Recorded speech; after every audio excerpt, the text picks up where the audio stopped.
3 Phoenix police officers hand over their guns and badges. Yeah, their careers very short-lived after a very bad decision was made during a traffic stop. It's a story we first broke on ABC15.com.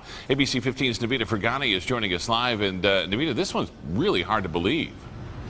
Yeah, it's really hard to believe. These officers have been with the department for less than a year, so all 3 are brand new recruits.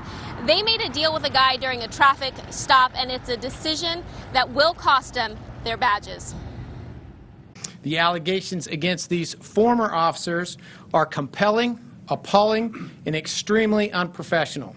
3 officers now out of a job after a bad decision came back to bite them. The incident happening on September 13th near 45th Avenue and McDowell at 3:30 in the morning. The officers pulled over a 19-year-old for speeding.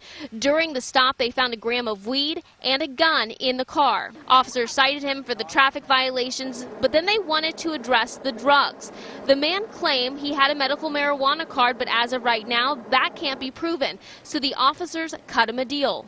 The officers demanded that he eat the marijuana or go to jail. A horrible idea and completely out of policy. The ringleader, this man, Jason McFadden, a lateral transfer with Chicago PD. He worked with that department for 10 years, spending some time in narcotics. 2 of those officers are now facing possible criminal charges.